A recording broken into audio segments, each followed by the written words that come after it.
Bien. Buenos días, hermanos. ¿Cómo estáis? ¿Cómo os encontráis? Bien, más fresquitos, ¿verdad? Un poquito de lluvia, qué bendición. Así que es una alegría poder ver nubes y un poco del tiempo más fresco, a ver, camisas largas, ¿no? Hemos tenido que desenterrar, ¿verdad?, de los armarios todas estas prendas olvidadas.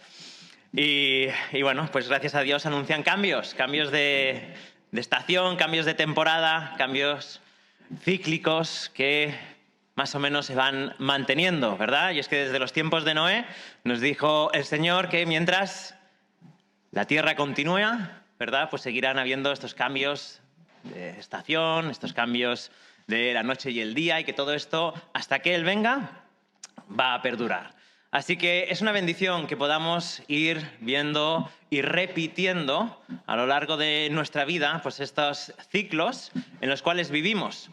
Y muchas de las maneras en que hasta ahora hemos ordenado, ¿no?, nuestra mente y nuestra época en el cristianismo de Occidente tiene que ver pues con las fiestas, ¿verdad? Las fiestas de guardar, la fiesta de Navidad, la Semana Santa, ¿verdad? Y cada vez que vienen, pues, recordamos algunos eventos que tienen que ver con la historia de Jesús, con la vida de Jesús. Claro, eso cada vez en una Europa laica, pues cada vez está más en peligro. Y ahora pues no se intenta celebrar la Navidad, sino el solsticio de invierno, ¿no? Y volvemos a esa época agrícola y a esa manera de celebrar las fiestas con las cosechas y con los tiempos que da la propia tierra. ¿Es importante o no es importante celebrar fiestas? Tener días de celebración especiales en los cuales recordamos algún evento. Ahora mismo estábamos celebrando el 12 de octubre, ¿verdad? Un día importante. Celebramos algo. Aunque me parece que para la mayoría, si preguntamos, pues los días de fiesta son días de no trabajar, ni más ni menos, ¿no? Y creo que así lo vivimos muchos, ¿verdad? Pero los días de celebración, los días de descansar, al menos lo que Dios planea para su pueblo, tiene que ver con días de suma importancia en cuanto al ordenamiento de la vida, de la sociedad y del pensamiento que une al pueblo de Dios delante de su Dios. Y Deuteronomio capítulo 16, que vamos a estar viendo en esta mañana, vamos a estar viendo las tres fiestas principales de Israel que Moisés recuerda a esta nueva generación que tiene que entrar a vivir en la tierra de Canaán, que su vida entera tiene que girar en torno a tres festividades principales. Luego veremos que hay más. Pero vamos a ver estas tres fiestas principales y de hecho hoy solo vamos a ver una. Y ahora lo explicaré, si me apuráis, vamos a ver la mitad de una. ¿Por qué? Porque la primera fiesta, la celebración en verdad son dos. Son dos que están tan estrechas, tan unidas en el tiempo, en el significado, que al final, pues cuando decías una nombrabas a la otra, y es la fiesta de la Pascua o la fiesta de los panes sin levadura. Cuando se menciona la fiesta de los panes sin levadura, normalmente ya se incluye la Pascua y viceversa. Así que vamos a ver este ordenamiento de la sociedad de Israel, donde Dios declara una serie de festividades que tenían que cumplir todo su pueblo, y esto con un propósito claro y teológico, con un propósito acerca de una verdad o varias verdades de Dios que quiere que su pueblo reviva, rememore, reexperimente, celebre, se goce en la verdad de Dios. Vamos a leerlo. Se encuentra en capítulo 16 de Deuteronomio. Vamos a leer del 1 al 17, aunque veremos solo la primera parte del 1 al 8. Dice así: observarás el mes de Abib y celebrarás la Pascua al Señor tu Dios, porque en el mes de Abib el Señor tu Dios te sacó de Egipto de noche. Y sacrificarás la Pascua al Señor tu Dios con ofrendas de tus rebaños y de tus manadas, en el lugar que el Señor escoja para poner allí su nombre. No comerás con ella pan con levadura. 7 días comerás con ella pan sin levadura, pan de aflicción, porque aprisa saliste de la tierra de Egipto. para que recuerdes todos los días de tu vida, el día que saliste de la tierra de Egipto. Durante 7 días no se verá contigo levadura en todo tu territorio, y de la carne que sacrifiques en la tarde del primer día no quedará nada para la mañana siguiente. No podrás sacrificar la Pascua en ninguna de las ciudades que el Señor tu Dios te da, sino que en el lugar que el Señor tu Dios escoja para poner allí su nombre, sacrificarás la Pascua al atardecer, al ponerse el sol, a la hora en que saliste de Egipto. Y la asarás y la comerás en el lugar que el Señor tu Dios escoja. Luego, por la mañana, regresarás a tu habitación. 6 días comerás pan sin levadura, y en el 7º día habrá una asamblea solemne para el Señor tu Dios. Ningún trabajo harás en él. 7 semanas contarás, comenzarás a contar 7 semanas desde el momento en que empieces a meter la hoz a la mies. Entonces celebrarás la fiesta de las semanas al Señor tu Dios con el tributo de una ofrenda voluntaria de tu mano, la cual darás según el Señor tu Dios te haya bendecido. Y te alegrarás delante del Señor tu Dios, tú, tu hijo, tu hija, tu siervo, tu sierva, el levita que habita en tus ciudades y el forastero, el huérfano y la viuda que están en medio de ti, en el lugar donde el Señor tu Dios escoja para poner allí su nombre. Y te acordarás de que tú fuiste esclavo en Egipto. Cuídate de guardar estos estatutos. Durante 7 días celebrarás la fiesta de los tabernáculos, cuando hayas recogido el producto de tu era y de tu lagar, y te alegrarás en tu fiesta, tú, tu hijo y tu hija, tu siervo y tu sierva, el levita y el forastero, el huérfano y la viuda que están en tus ciudades. 7 días celebrarás fiesta al Señor tu Dios en el lugar que escoja el Señor, porque el Señor tu Dios te bendecirá en todos tus productos y en toda la obra de tus manos. Por tanto, estarás realmente alegre. 3 veces al año se presentarán todos tus varones delante del Señor tu Dios en el lugar que Él escoja, en la fiesta de los panes sin levadura, en la fiesta de las semanas y en la fiesta de los tabernáculos. Y no se presentarán con las manos vacías delante del Señor. Cada hombre dará lo que pueda, de acuerdo con la bendición que el Señor tu Dios te haya dado. Hasta aquí la palabra del Señor, y vamos a pedir su bendición en esta mañana. Padre Santo, una vez más, Señor, nos gozamos grandemente de que eres un Dios de misericordia, y nos alegramos y nos gozamos, Señor, de que nos conoces profundamente. Gracias, Señor, porque sabes lo que nos conviene. Y, Señor, tú nos ayudas a recordar la grandeza, la gloria de tu nombre y de tus hechos de salvación en la historia. Padre, en esta mañana queremos recordarlos, queremos rememorarlos, queremos revivirlos y queremos glorificarte por todo lo que has hecho por nosotros. En el nombre de Jesús. Amén.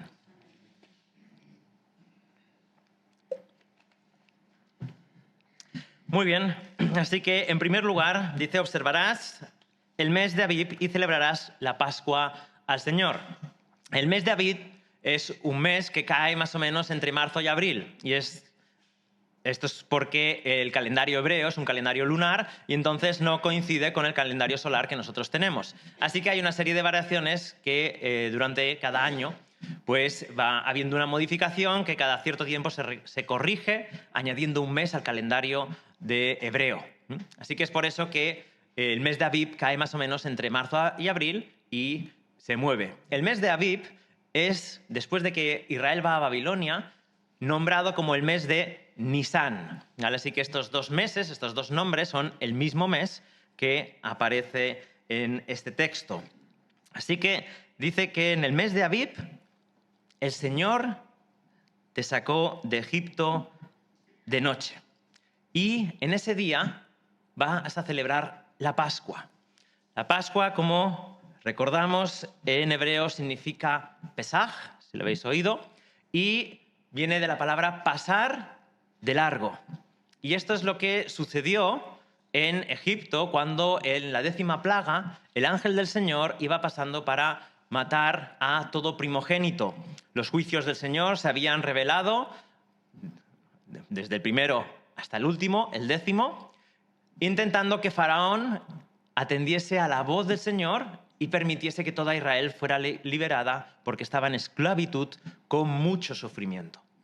Vivían de manera angustiosa, esclavizados, con muchos trabajos, con mucha opresión y con mucha persecución. Así que el Señor atiende al clamor de ellos, envía una serie de plagas y la última, la 10ª, consistía en que el ángel del Señor iba pasando por cada familia que había en la tierra de Egipto y quitando la vida al primogénito en esa casa. Y la única manera de poder ser liberados, la única manera de poder ser salvos del juicio de Dios era sacrificando un cordero. No era solamente por una cuestión de raza, sino era por una cuestión de fe y obediencia. Si crees en las palabras del Señor, sacrificarás el cordero y pintarás tus puertas y tus dinteles con la sangre, para que cuando venga el ángel del Señor a quitar la vida al primogénito en esa casa, vea la sangre y vea que aquí ha habido una muerte sustitutoria. Y por lo tanto, esa casa quedaba cubierta por la sangre del cordero y el ángel del Señor perdonaba la vida al primogénito que vivía en esa casa. Así que este es el gran suceso, el gran juicio del Señor, por el cual Dios, el Dios de Israel, asesina y quita de en medio al hijo del faraón. Y Faraón, como sabéis, era la representación del Dios en la tierra. Así que en esa lucha de dioses, Dios quita la vida al hijo de Faraón y su hijo, que es Israel, sale libre. Y este hecho trascendental, que está asentado en la historia, deben recordarlo año tras año celebrando la Pascua.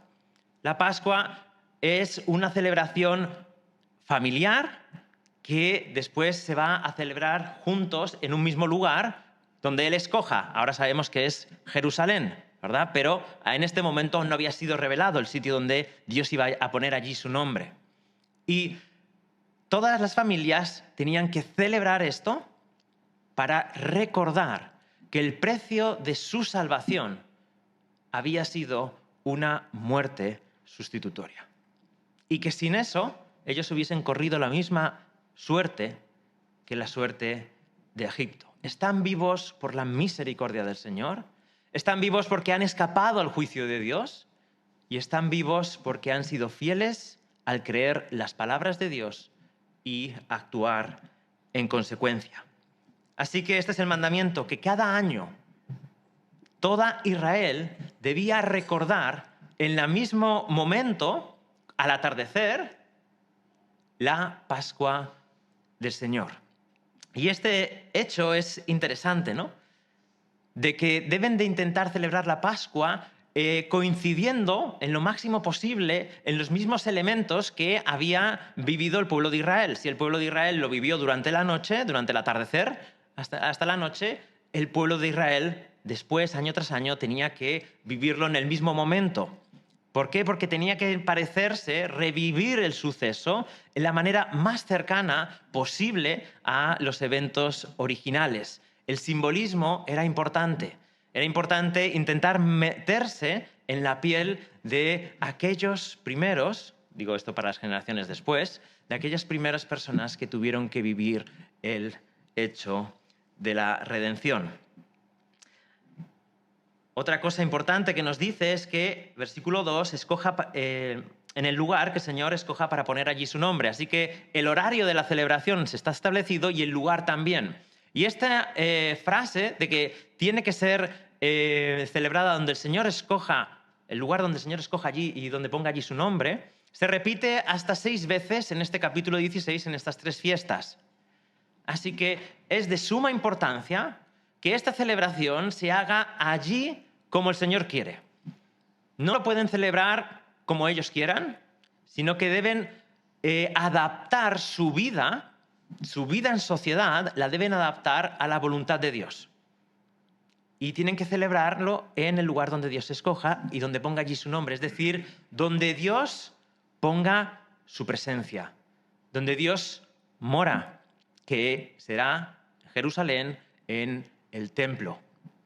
Así que es en su presencia donde deben ir de manera consciente a celebrar la redención de la Pascua como familias, porque su vida e identidad como pueblo dependen de este hecho fundacional que había ocurrido en el pasado.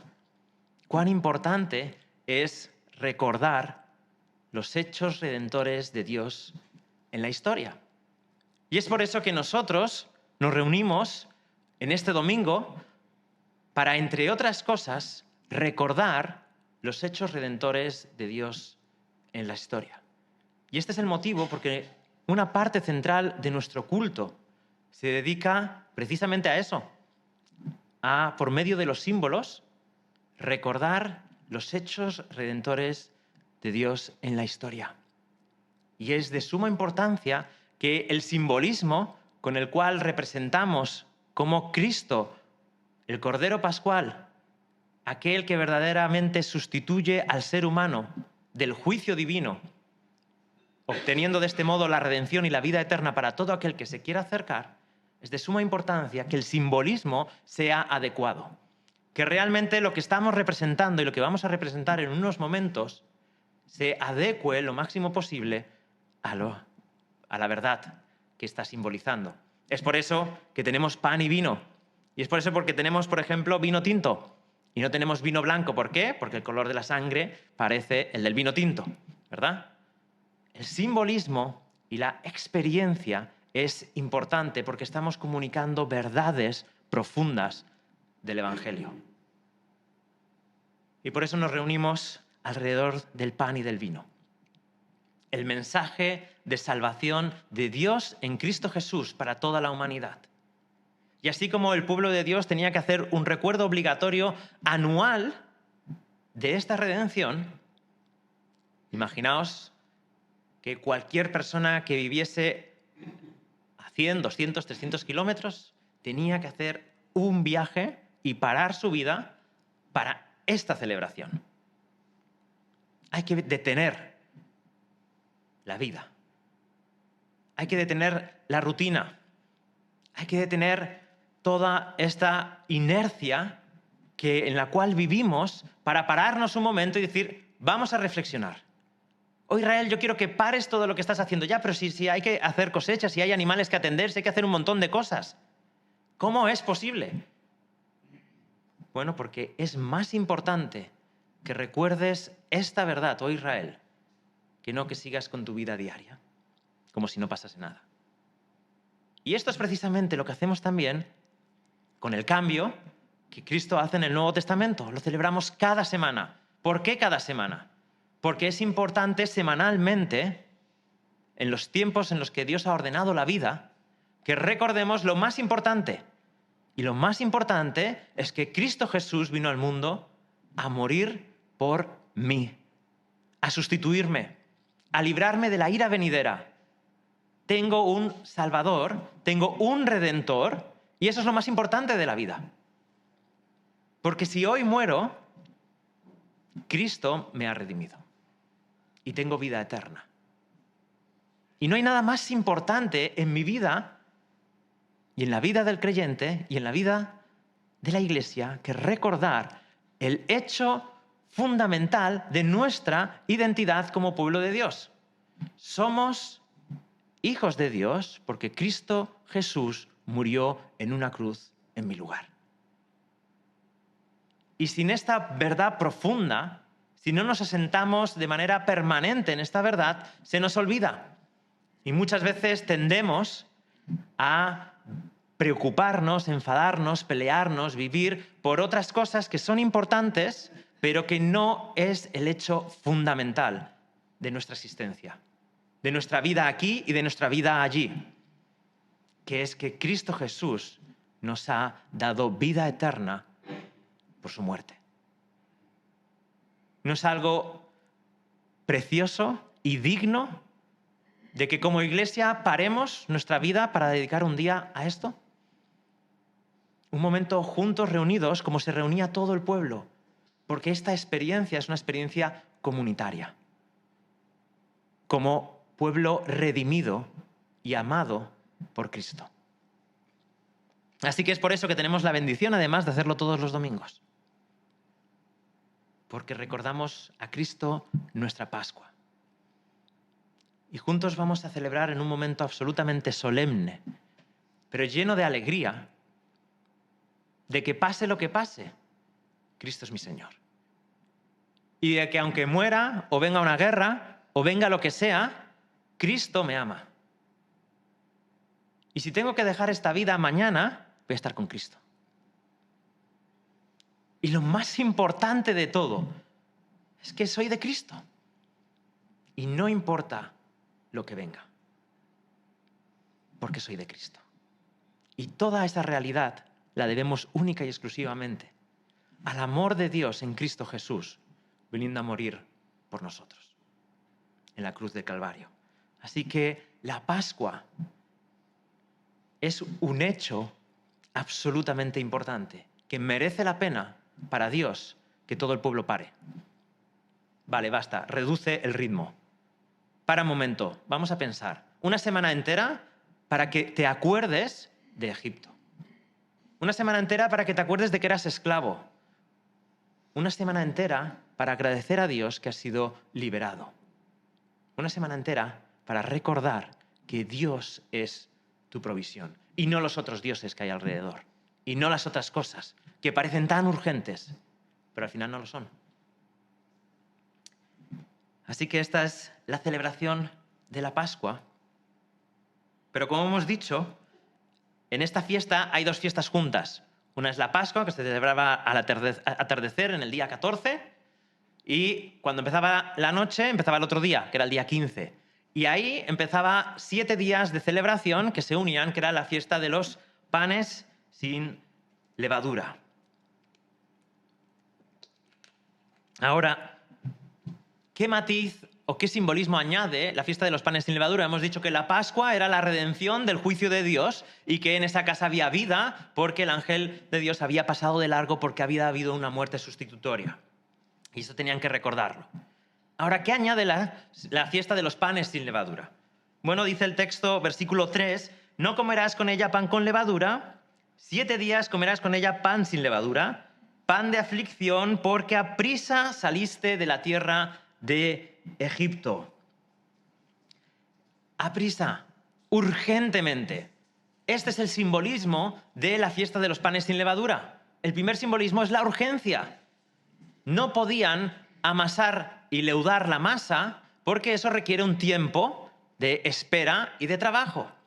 Así que tenía que ser una masa sin levadura, una masa rápida. Harina, agua y poco más. Y tenían que hacerlo eso en una tortita y comerlo. ¿Por qué? Porque no es tiempo de trabajar las cosas, de estar relajados, de hacer la vida normal. Es un tiempo urgente. El domingo pasado, gracias a Dios, comimos pasteles maravillosos, ¿verdad? Y bizcochos, que se veían que había una elaboración detrás, ¿verdad? Habían horas de trabajo.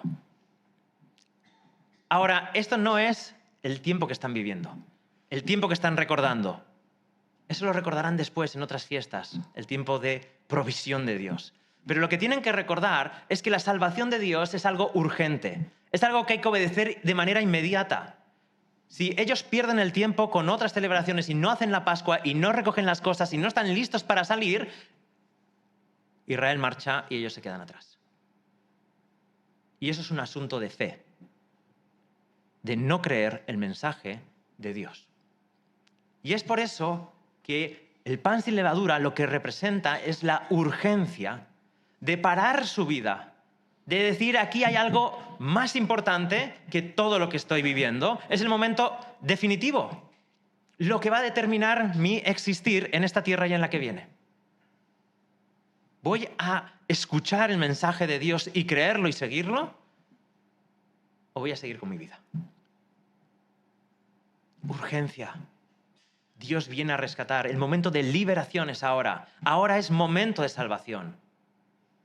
Y a lo mejor pasa de largo si no estás atento. Así que el primer simbolismo es el simbolismo de la urgencia, de quitar la rutina, los trabajos mis pensamientos y atender lo más importante que Dios está haciendo en esos mismos momentos. Y por eso tenían que reunirse juntos para recordar esto. La obediencia a Dios, porque hemos creído, debe ser inmediata, automática, enseguida. No hay nada más importante que eso. Además, es recordado esta urgencia en el versículo 4. Dice, durante 7 días no se verá contigo levadura en todo tu territorio, y de la carne que sacrifiques en la tarde del primer día, de la carne de la Pascua, no quedará nada para la mañana siguiente. Y esta Pascua que se comía no podía sobrar nada por 2 motivos. El primero era porque era una ofrenda sustitutoria completa y se celebraba en un sacrificio. El segundo es que no había tiempo para desayunar. No había tiempo para pararse tranquilamente y comer los restos. Tenía que ser todo quemado porque tenían que salir corriendo, volando. Dios había llegado con salvación. Dios iba a cambiar su existencia. Esclavos, sin poder hacer lo que quieren como pueblo, dependiendo siempre de la voz de otros, para levantarse, para acostarse, para trabajar, para todo. Y ahora viene Dios con la libertad de ser un pueblo que le ama y que le sigue. Y hay que dejarlo todo. Ha llegado la salvación del Señor.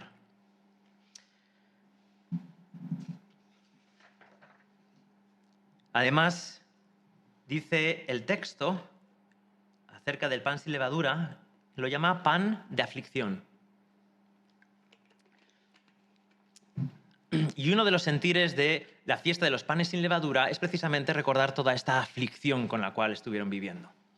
Es un pan de aflicción que era aumentado en intensidad, este recuerdo, por medio del simbolismo. Nos dice en otro pasaje, en Éxodo 12:8, cuando comen hierbas amargas.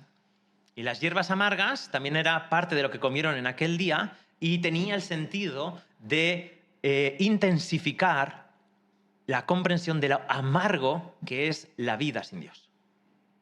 De lo amargo que es estar en esclavitud delante de tiranos como estaban viviendo en Egipto. Así que tenemos una fiesta que es una fiesta de liberación. De liberación. Toda esa esclavitud, todo ese sufrimiento, todo ese padecimiento queda atrás. Y soy libre en Dios. Y tenían que dedicar 7 días a recordar esto. Redención y liberación de la esclavitud que habían vivido. Ahora, hay un texto en Génesis que conecta de manera muy directa con esta fiesta de los panes sin levadura. Y es precisamente el texto que nos habla de la historia de Lot en Sodoma y Gomorra. Génesis capítulo 19, versículo 3. Nos dice que cuando llegan esas 2 personas, esos 2 mensajeros a la tierra de Sodoma y lo ve Lot, sale corriendo a protegerlos para que no pasen la noche a la intemperie porque sabía de la maldad de aquella población.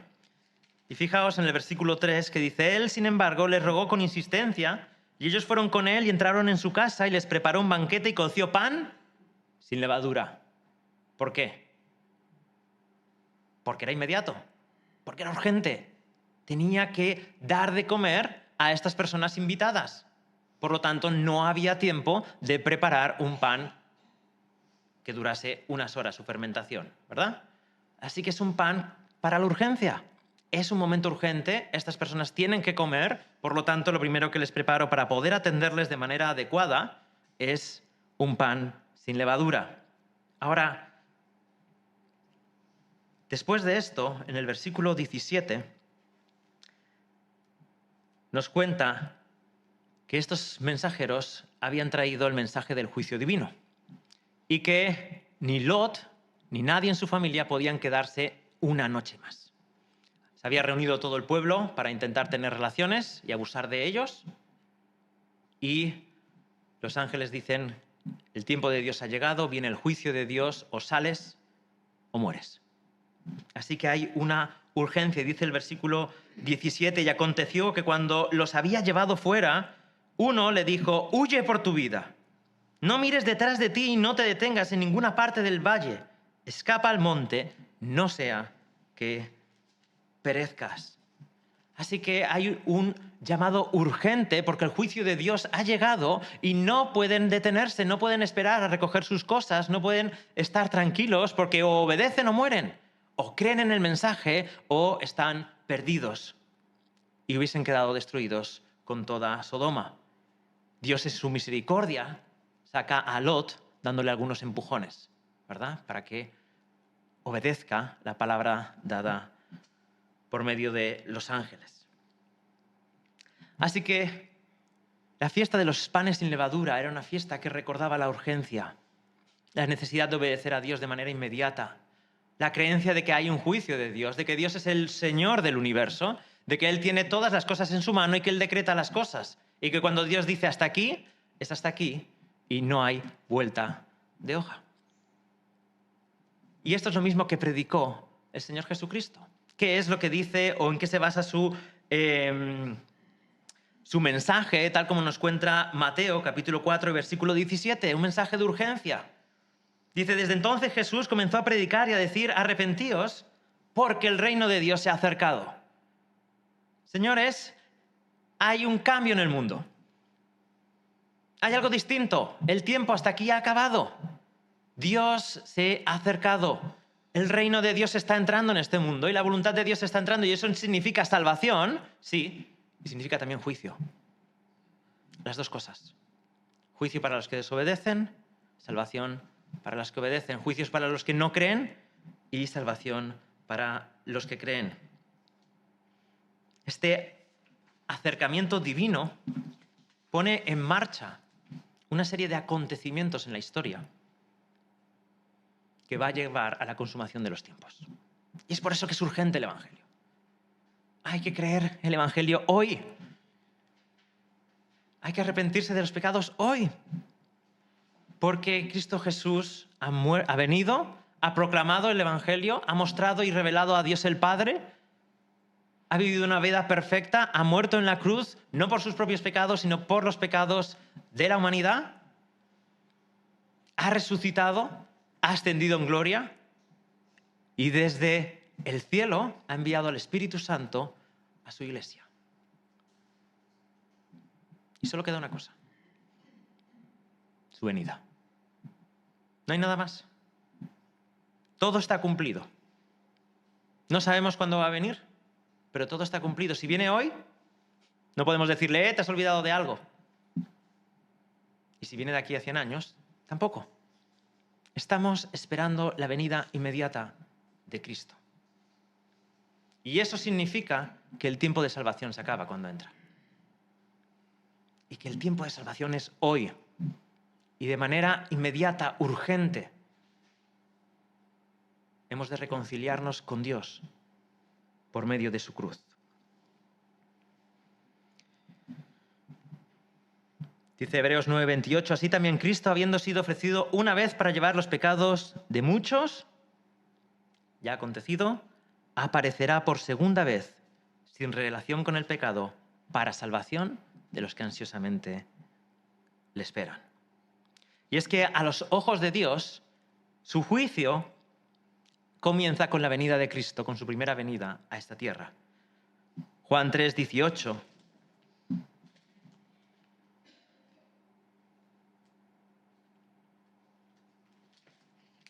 Dice, el que cree en él no es condenado, pero el que no cree ya ha sido condenado porque no ha creído en el nombre del unigénito Hijo de Dios.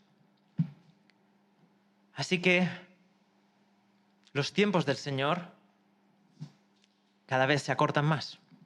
Y la inminente venida del Señor Jesucristo en gloria está muy cerca. Y no está cerca simplemente porque hoy veamos un acontecimiento que nos parezca que está más cerca. Está cerca porque el Señor puede venir en cualquier momento. Hace 6 meses, hace 1 año, hace 2 o de aquí a 10. El Señor avisa de que las cosas van a ir a peor. Siempre van a peor. ¿Cuándo?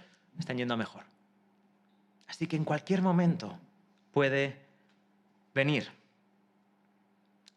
Dice el Señor Jesús en Apocalipsis 22:20, el que testifica de estas cosas dice, sí, vengo pronto. Amén. Ven, Señor Jesús. Así que nuestra preocupación no solo tiene que estar en el aumento de la maldad y en el aumento de las situaciones difíciles en el mundo. Nuestra preocupación es si estamos arreglados con Dios. Si amamos al Señor. Si Cristo Jesús es nuestro todo. ¿Y cómo podemos proclamar mejor el Evangelio? ¿Cómo podemos llegar a los perdidos?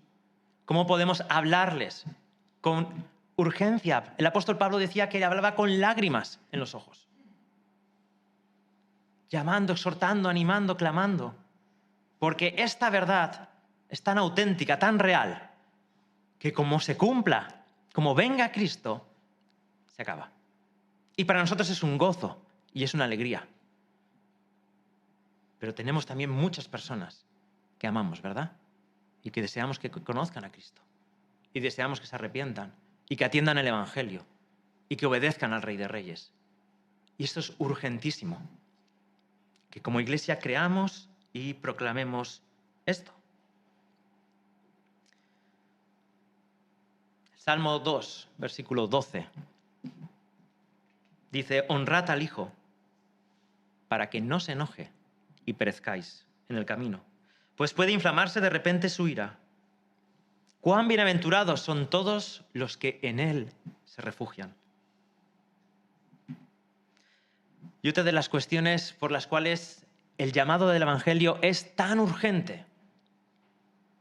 Acabamos de ver que es urgente porque Cristo viene a salvar y viene un momento en que se acaba todo. Pero es también urgente, dicen las Escrituras, porque el llamado de Dios, cuando Dios te está llamando, es imperativo que le obedezcas y que te arrepientas en ese momento. Porque si no, puedes endurecerte y puede pasar de largo la salvación. Y esto también está en las Escrituras.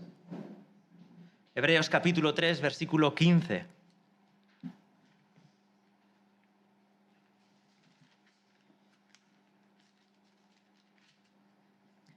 Dice, en cuanto se dice, si oís hoy su voz, no endurezcáis vuestros corazones como en la provocación.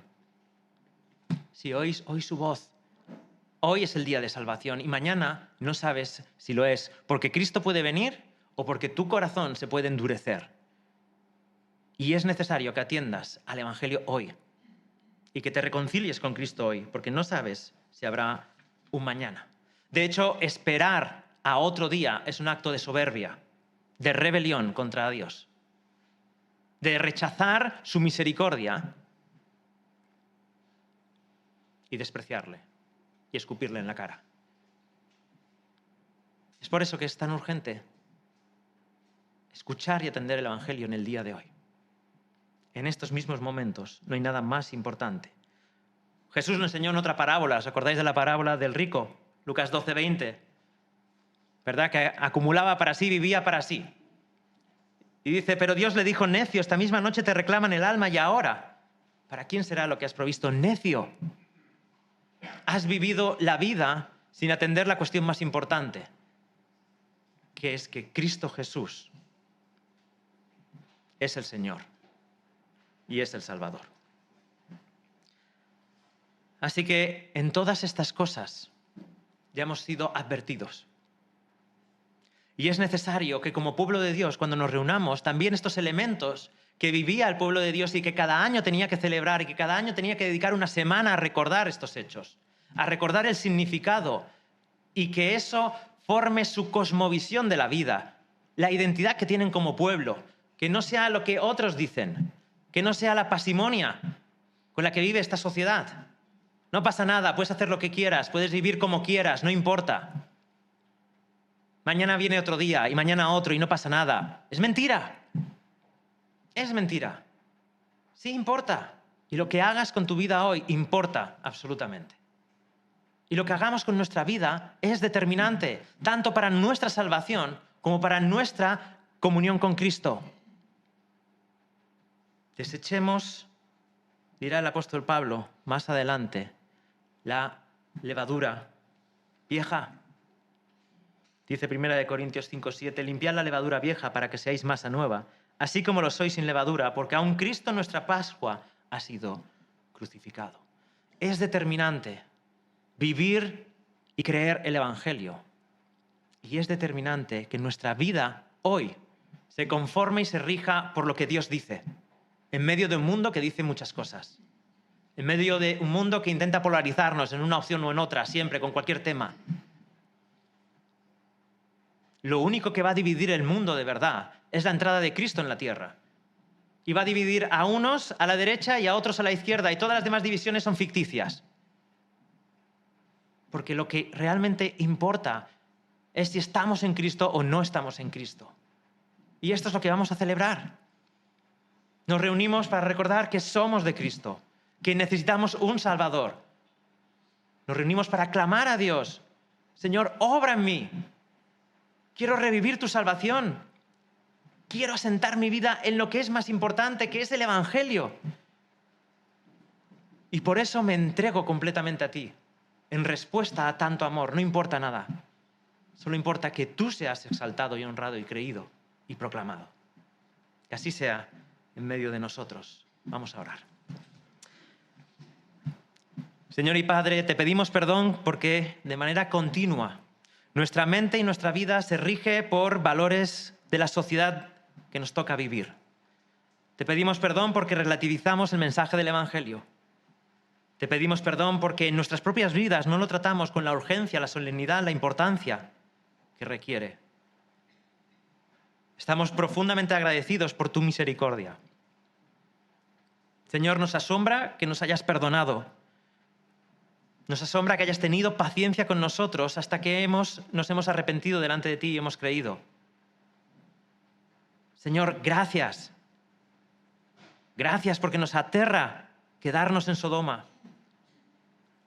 Hubiese sido terrible permanecer en Egipto. Mas, Señor, tú nos has liberado de nuestro propio pecado, de nuestra propia maldad y de una vida sin esperanza. Y, Señor, en esta mañana queremos confesar tu nombre, que solo en ti hay salvación y no hay salvación en ningún otro, que tú vives, que tú eres verdadero, que merece la pena entregar la vida por ti. Señor, tú eres el Señor de la Iglesia y eres el Señor del universo. Y queremos someternos a ti y amarte y entregar nuestras vidas y que recibas toda la adoración que tú mereces y toda honra. En el nombre precioso de Jesús. Amén.